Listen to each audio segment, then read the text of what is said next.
Council, are we ready for the jury? Yes. Please stand for the jury.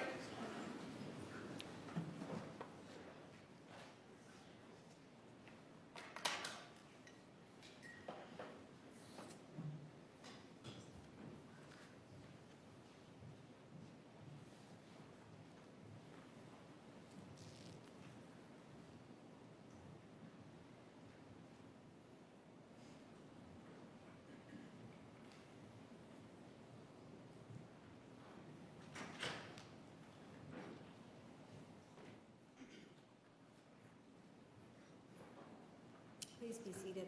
The record will show the presence of the jury, the defendant, and all counsel. Mr. Nerma, you may continue. Thank you, Your Honor.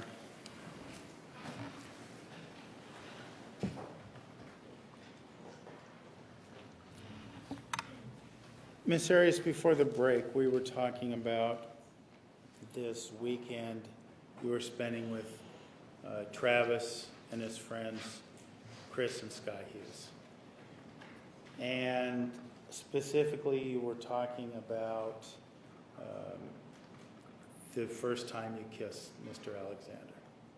And that was, to my understanding, that was in the room that you were in at the Hughes home. Is that right? Yes, the bedroom that I was assigned. Okay.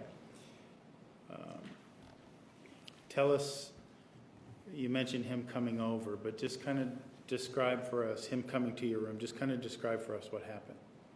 Did he knock on the door? Did he walk in? Just kind of walk us through that. Before going to bed, he said, I'll come in there in a little bit after they shut their door and go into their bedroom and go to sleep. I guess, I don't know.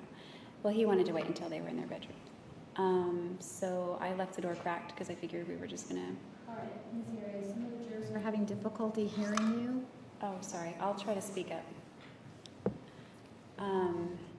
He came into my room at that point, and we started kissing. We sat down on the bed and started kissing. And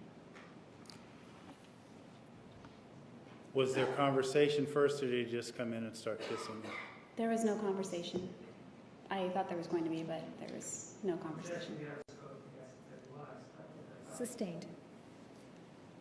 Did you anticipate that his sole purpose of coming in the room was to kiss you? Not his sole purpose, but I had a pretty good idea that it might lead to that.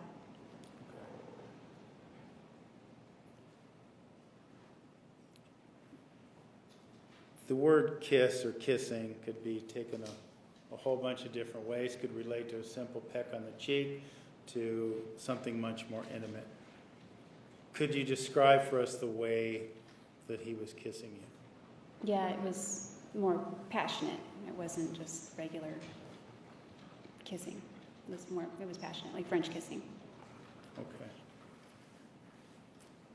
Was he touching you? Yeah, I don't really recall the specifics, but we were getting intimate. We were making out, basically.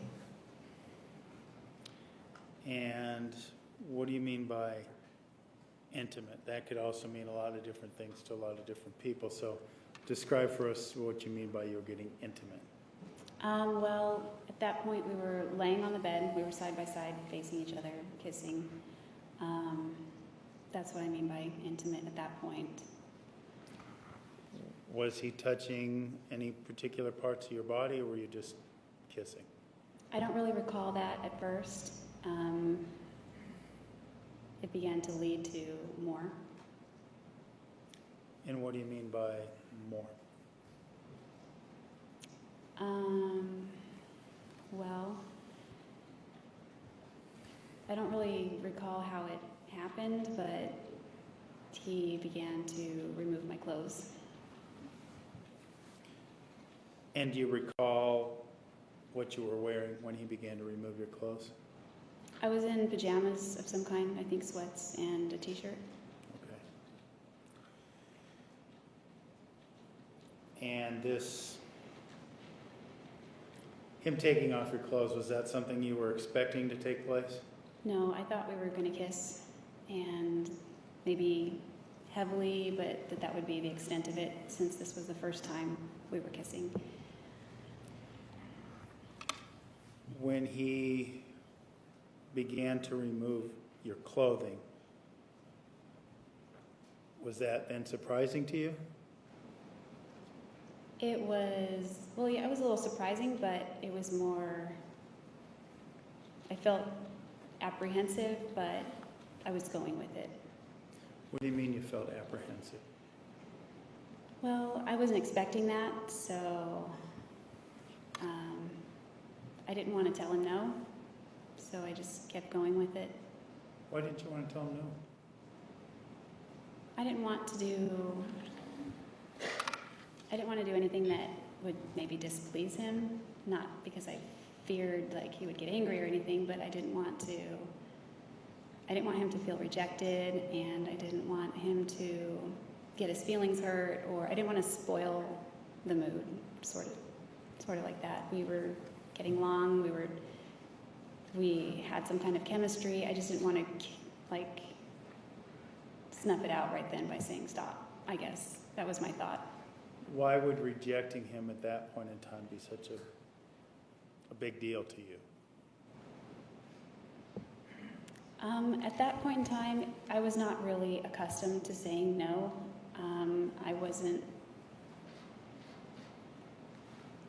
I have a lot more backbone now than I used to. It was hard for me to tell somebody no. So even though it was uncomfortable, I just kept going with it. So the discomfort you were feeling in having your clothes removed was less burdensome to you than the discomfort you would feel saying no. Is that what we're hearing? Overruled.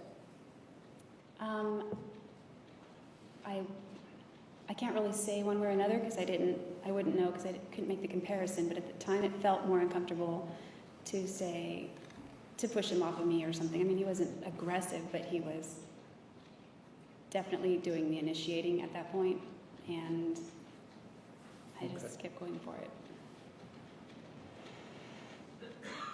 Did he, on this occasion, wind up removing your clothes? Yes. All your clothes? Yes. At this point in time, was Mr. Alexander dressed? Yes.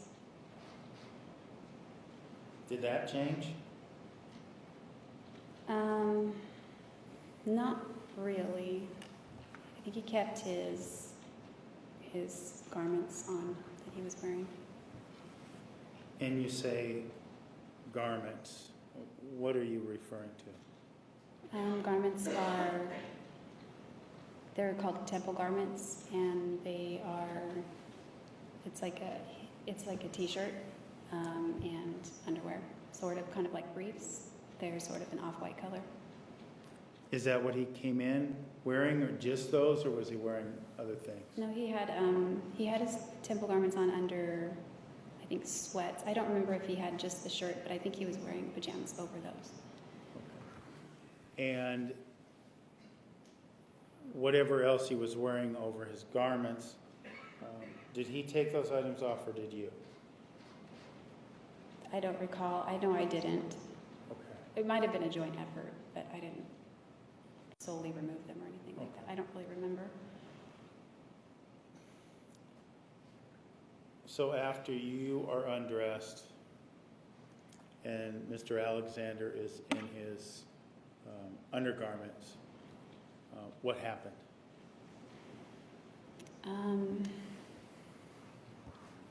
This is embarrassing. I'm going to check. Just ask what happened. Not working. Sustained. Is it embarrassing for you to talk about this? Objection. Overruled. Yes.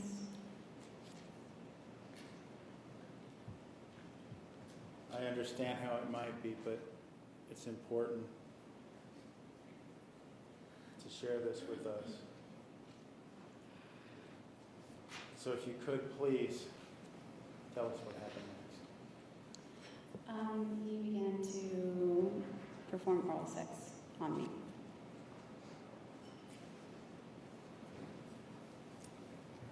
And was this comfortable? You mentioned earlier that you had a certain level of discomfort with this act, the being naked. Were you uncomfortable while this oral sex was going on?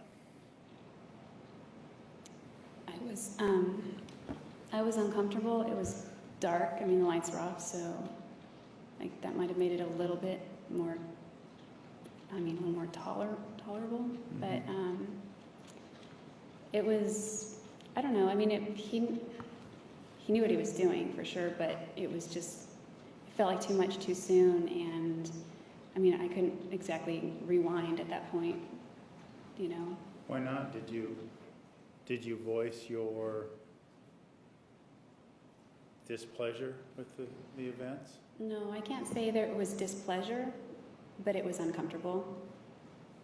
Does that make Okay, sense? well, let me rephrase my question then. Did you voice your discomfort to him? No, I didn't want to give him that impression. Jesse, yes, Why not? Sustained. Why not, Ms. Arias? Why not? What? I'm sorry. Why didn't you voice your discomfort?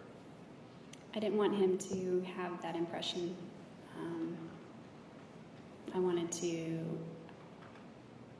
I wanted to at least appear like I was enjoying it as much as he seemed to be.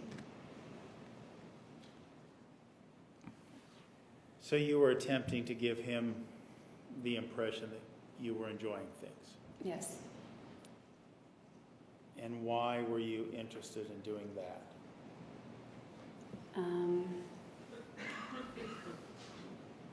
I guess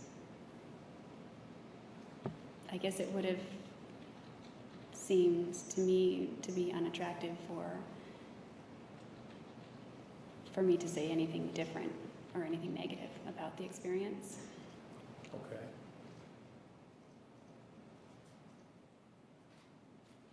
What happened after he performed oral sex upon you? He asked for reciprocation. And how did that request make you feel?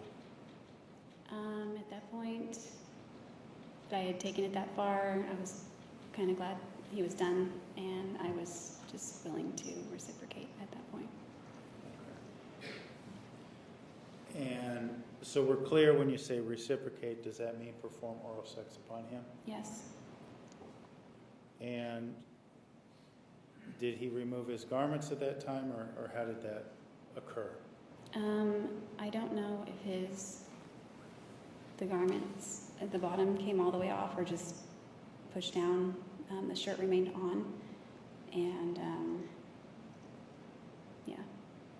And yeah, what? Yeah, I don't remember what happened with the bottom. I think they obviously came down some. I don't know if they came all the way off or not. I can't remember. Okay. Did you perform oral sex upon him at that time? Yes. Did he ejaculate? Yes. Where? In my mouth.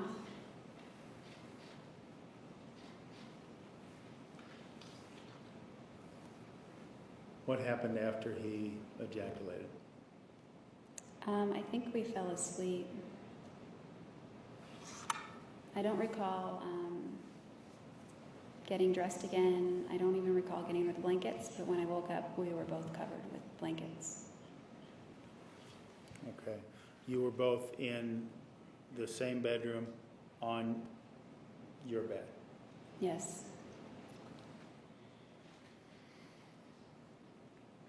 And were you dressed?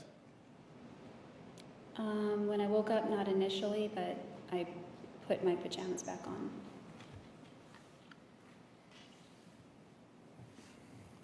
What happened next? I don't remember what time I woke up, but it was before everyone else did. I remember falling asleep. I think he might have woken up because I woke up and he got dressed and left the room.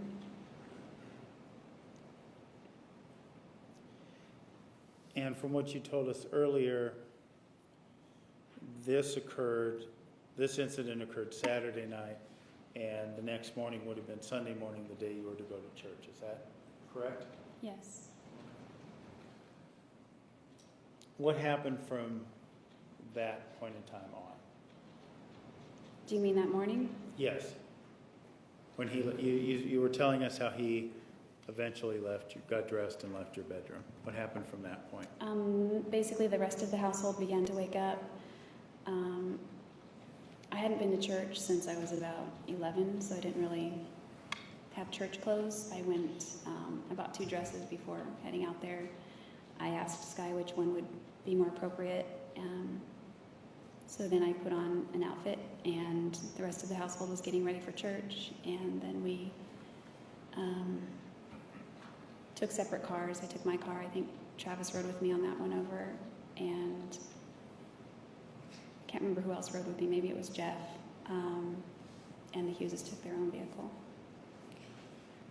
And what was the service like? Was there a particular subject matter of the service that day? I don't recall exactly what was said, but I do remember that one of the speakers was Sky's brother, Zion, who had just gotten back from his mission, so he was giving a talk related to maybe something related. I don't remember the topic. Something related to what? It would have been related to his topic, but because when you speak in church, you're given a topic to talk about, and I don't recall what the subject matter was, but he was speaking from the podium.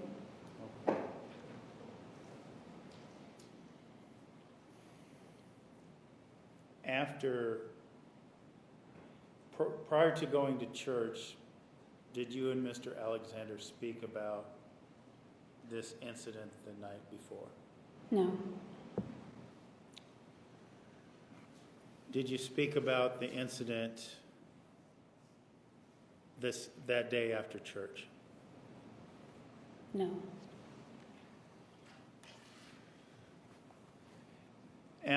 What happened after the church services? We had the church service, and I rode back. Well, I drove back in my car. Travis rode shotgun. Jeff was behind me, and Sky was behind Travis. We were driving back, and she found, in the back of my seat, she found a portfolio of my photography, and she was flipping through it. And there was a photograph of Daryl in that photo that I had taken a headshot of him kind of growling at the camera. He looked gruff, and he was unshaven, and it was in black and white. It looked really cool, and she showed it to Travis. So that was the first time Travis saw Daryl. So that was, I don't know, I kind of lost track of the question, I'm sorry. Okay. Did you, before you left, I assume from what you're telling us before, that you left the Hughes' home on Sunday, that Sunday, is that correct? Yes, I did. Before leaving, and by leaving the Hughes' home, you're going to return to Palm Desert, right? Yes. Okay. Were you ever alone with Mr. Alexander prior to you leaving the home? From the time you went to church to the time you left the home, were the two of you ever alone together? Not that I recall. Everyone was home. So you didn't have a chance to speak about this incident with him then, is that correct? I may have had an opportunity if I'd wanted to pull him aside, but it was not discussed.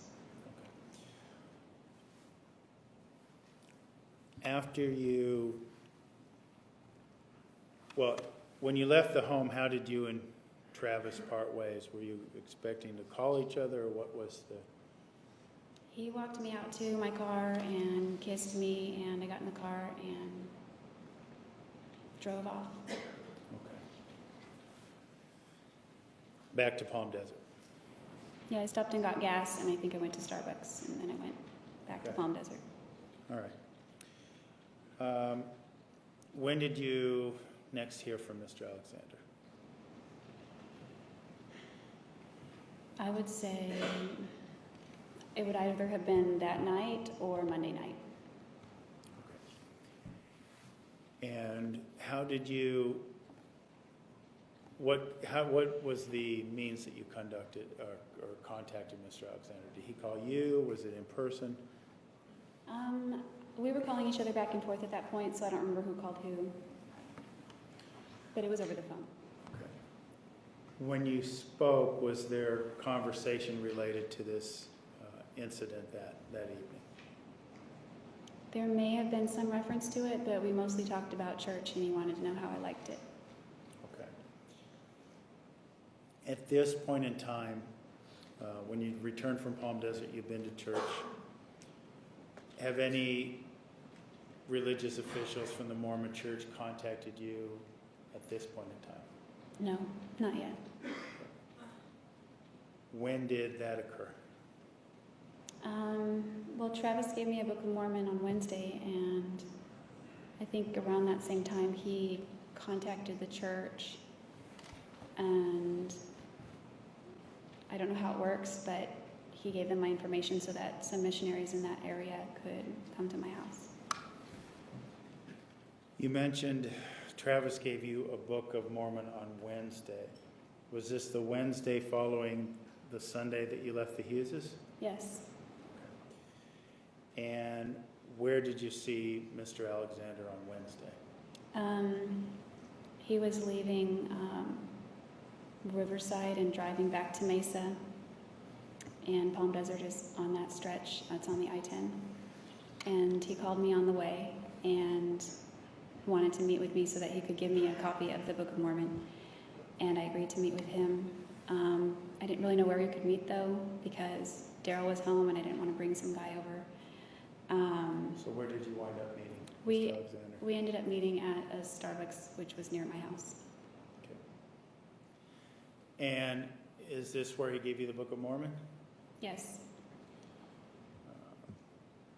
Did you have a conversation at this Starbucks? Yes. And what was the subject matter of this conversation? He didn't give me the Book of Mormon right away. He had Napoleon with him, which was his dog. He's a black pug on a leash, and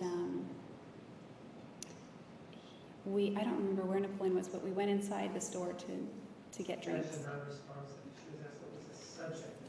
Sorry. Sustained. Okay. You're in the Starbucks. He has his dog with him. What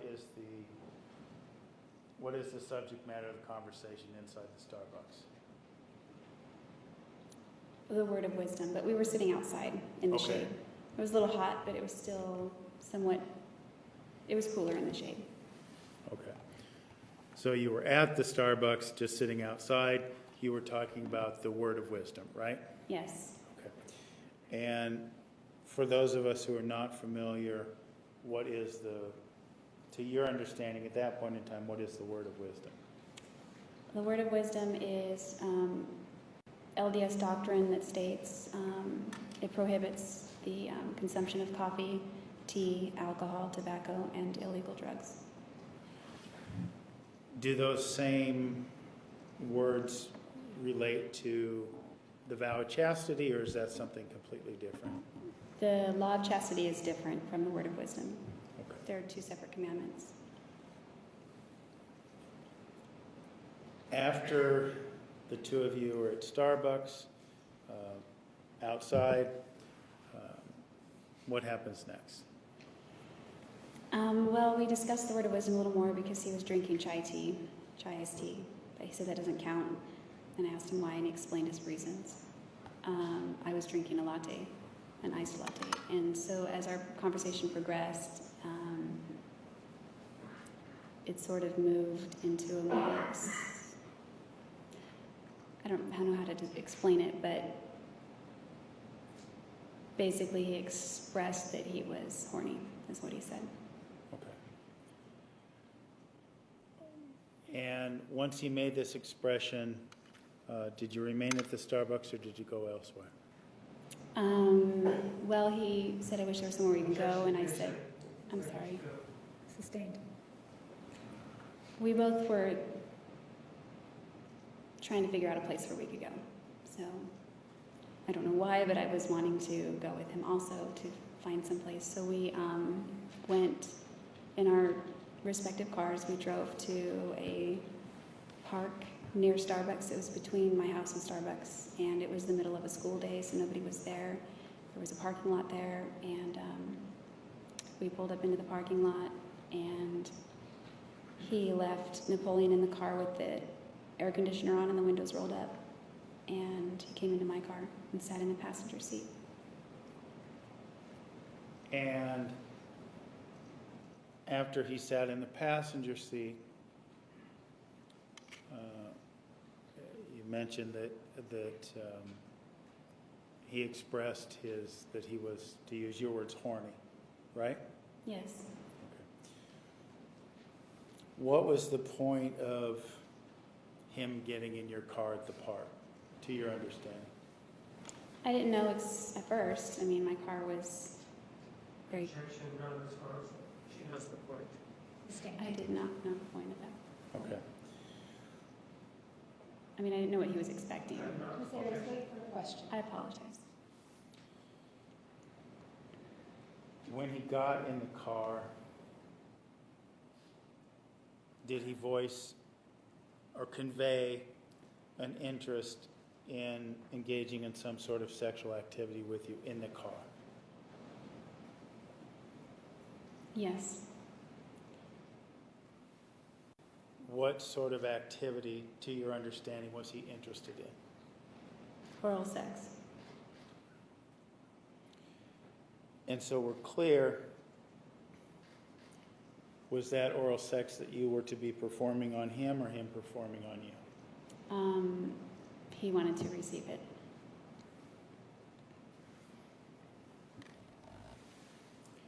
Did you comply? Yes. Why? I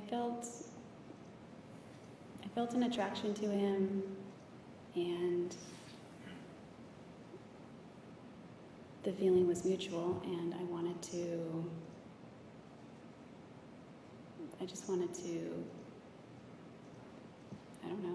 do what he wanted to do.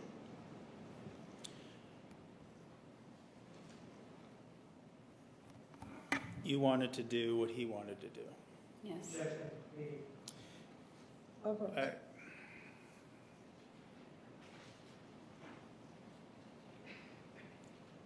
Why?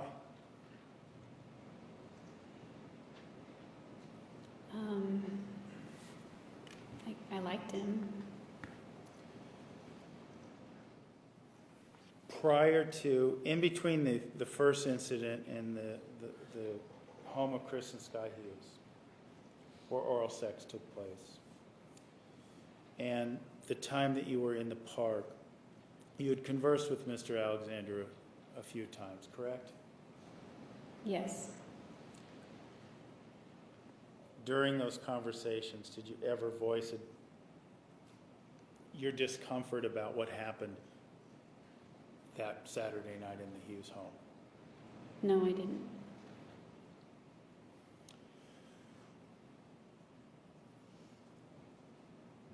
Did oral sex take place in your car? Yes. Did he ejaculate? Yes. Where? I don't remember, actually. Okay.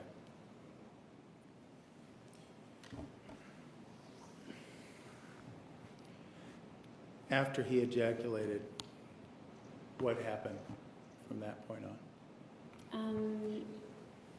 He fixed the visor mirror and pulled his pants back up. What do you mean he fixed the visor mirror? He had it flipped. Well, when I started, he flipped the visor down and angled the mirror, I guess, to get When you started what? oral sex. Okay.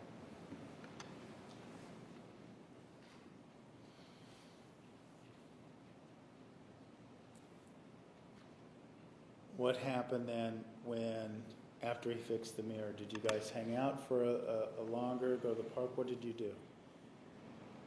No, I guess I was under the impression that we were, Objection, not responsive. What did you do? Sustained.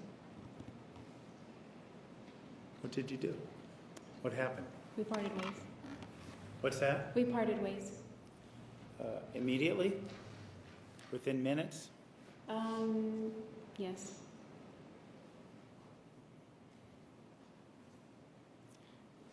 How did you feel after that encounter?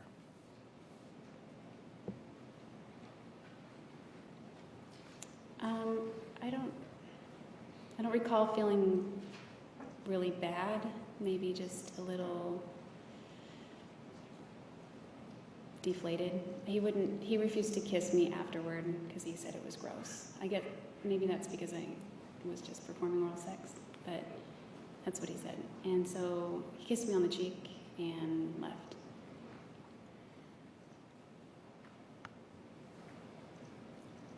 And I know this might be hard for you, but I kind of want you to address my question.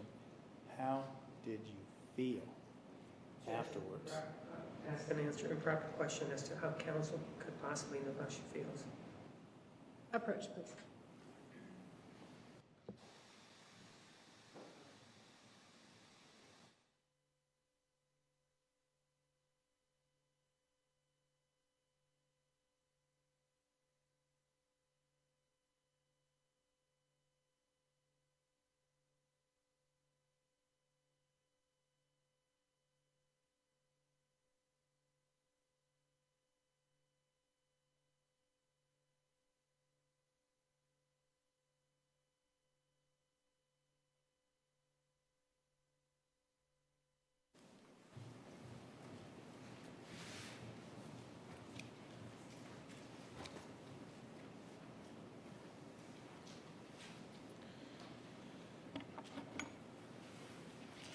After Mr. Alexander departed,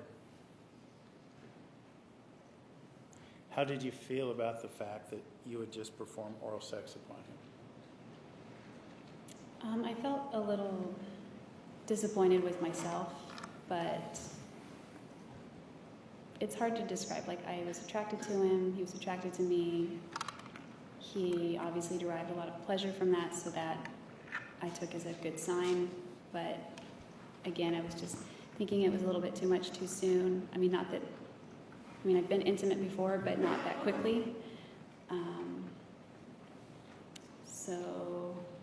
So you were disappointed in yourself being that intimate that early on in your relationship? Yeah, it wasn't so much the intimacy, but the rapidness, the timing, I guess you could say. I'd been with Daryl 4.5 years, so he was the only person I'd known for that time. So this was somewhat foreign, but just, but it was, but it wasn't, if that makes sense. Okay. To clarify too, at this point in time, this encounter in the park, were you in love with Mr. Alexander? No.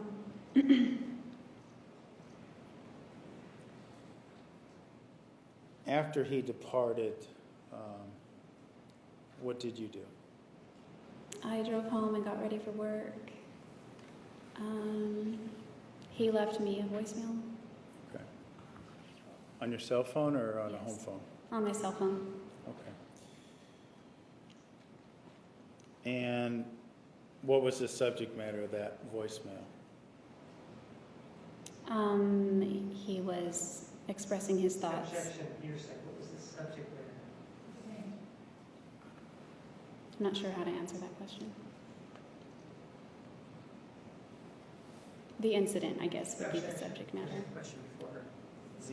When you're talking about the subject matter was the oral sex that just took place? Objection, me. Yes or no? Yes, I guess. And if you can characterize it, was he expressing happiness, gratitude about the event? I wouldn't characterize it that way. How would you characterize it? I'm not sure how. How would you characterize it? I would say that he was I'm trying to think how to characterize it without saying what he said. Well, let me ask you this. Did he voice displeasure with what took place? He voiced displeasure with himself. Okay.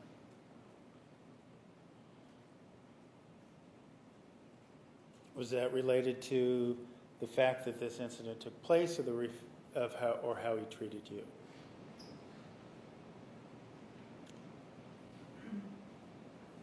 Both.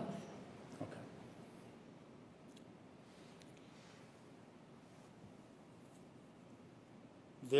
You received this voicemail before you went to work that day, right? I think I received it while I was working. Okay. Do you recall, were you working an evening shift, or do you recall what hours you were working? I was working afternoon, evening. And at this point in time, you were living a home in the Palm Desert home by yourself. Is that right? Daryl was still there. We're in separate bedrooms at all times at that point. Okay. Were you and Daryl at a place where you were friends, friendly, or was it a caustic environment? It was not caustic. It was friendly, just no longer intimate. Okay. Did you wind up speaking, when was the next time after this incident in the car that you wound up speaking to Mr. Alexander? It would have either been that night or the following night. You mentioned a voicemail where he was somewhat, I guess, apologetic for how he treated you and what took place. Did you ever... That's not what you said. She just testified that that's exactly what he's expressed. Finish your question. Were you given the opportunity to, or I should say this way, did you ever take advantage of the opportunity to express your displeasure or discomfort with what had been taking place sexually in your relationship? Yes, somewhat. What do you mean by somewhat? I sent him a response in response to his voicemail. Okay. I sent him an email. Okay.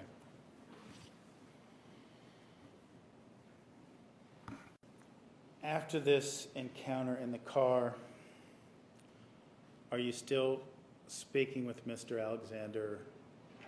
How frequently are you speaking to Mr. Alexander? Almost every night.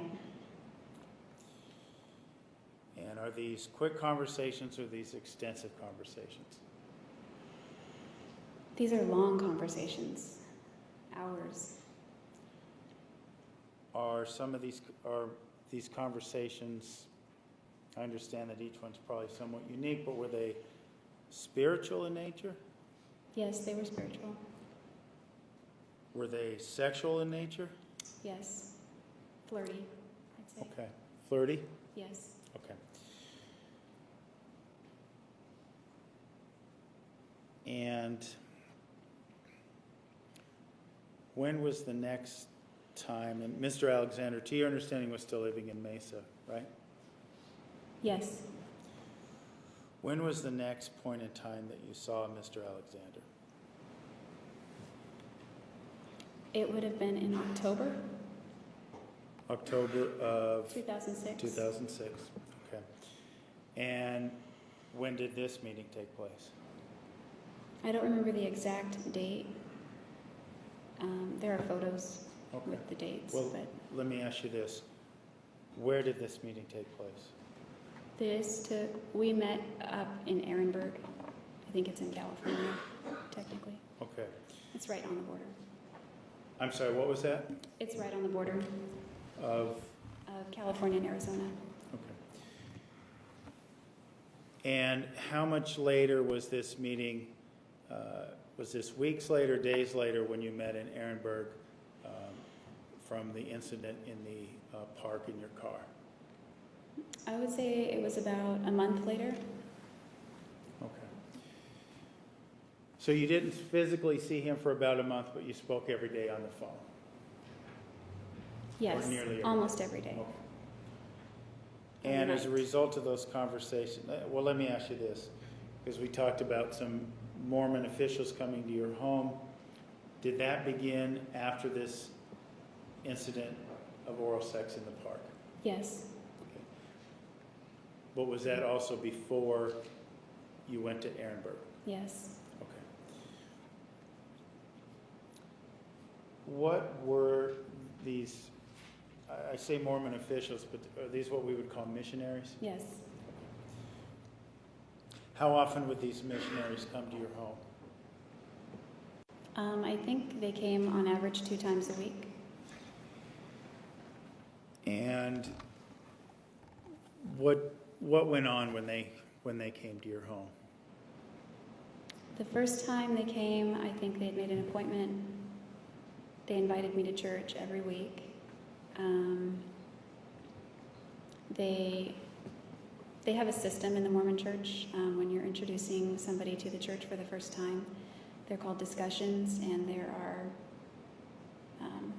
there's a discussion you take first, and then second, third, and on, which sort of introduces you to the church, how it was founded, truths that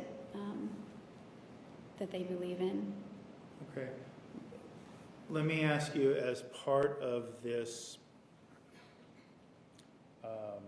these meetings and this process, these meetings you were having with the missionaries, and I brought up earlier the vow of chastity. Did they speak to you about that? No. Not that I recall. Okay.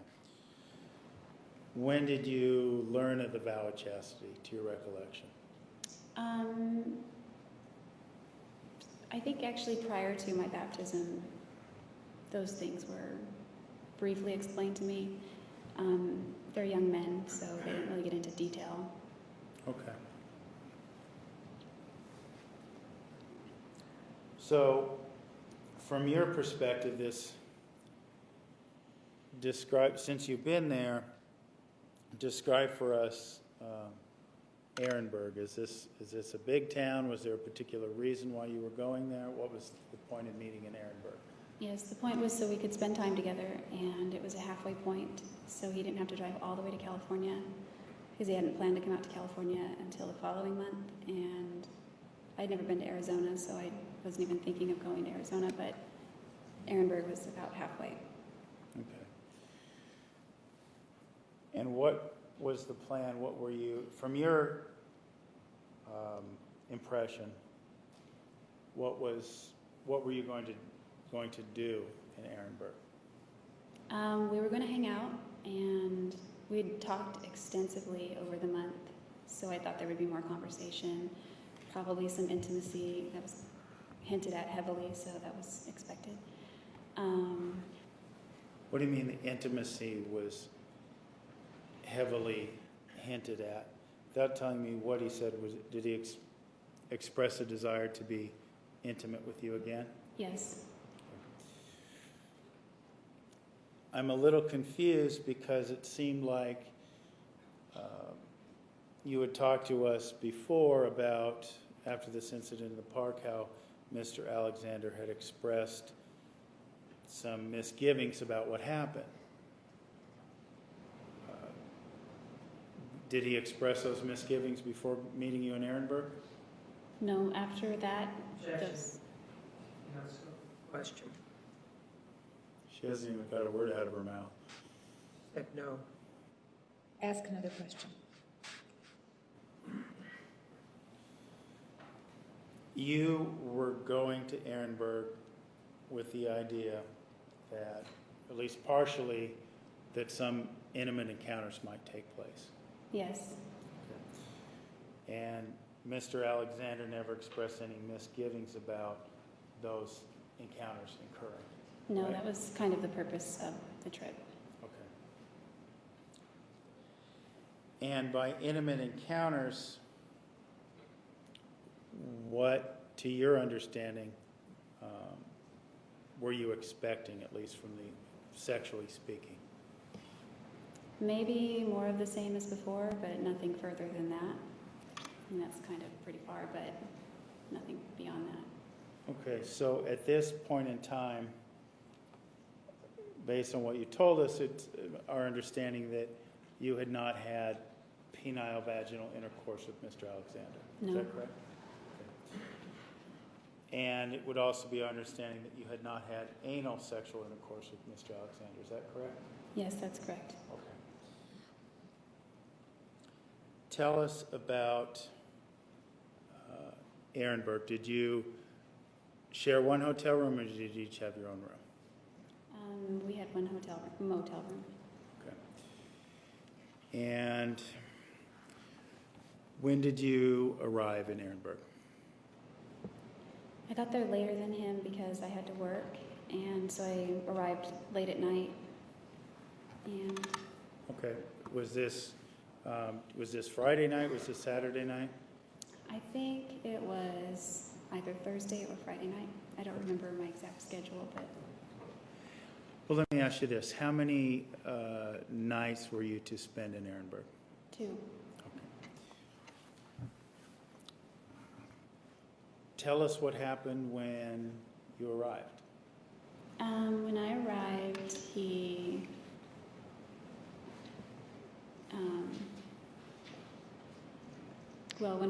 he came to the door and let me in, and then brought me over to bed, and we just started kissing. Okay. I assume then that he was already in the room. Yes, he got the room. Okay. You said you started kissing.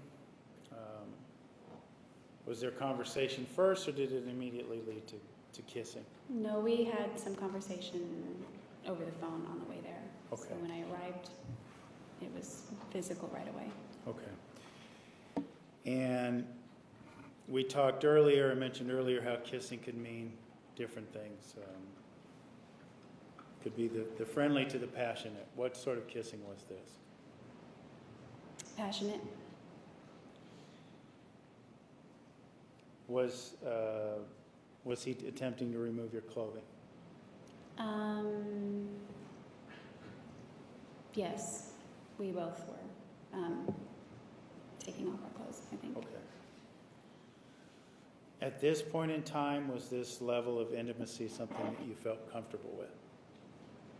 At this point, I was a little more comfortable with it because we had been talking for a long time, and I felt like I knew him better. And also, I don't think I was as nervous because it wasn't the first time that we were like that. Okay. In your mind, was this supposed to be a romantic weekend, if you will? Yes. Did it turn out to be that? Not too much romance. It wasn't everything I was expecting, but I didn't have high expectations. But we didn't connect, really, like we did on the phone. Judge, do we want to? All right, ladies and gentlemen, tomorrow morning, 10:30 a.m., please remember the admonition. For your planning purposes, we will not have court this Thursday. You will be here tomorrow, Wednesday, but no court on Thursday. Have a nice evening. You are excused. Please stand for the jury.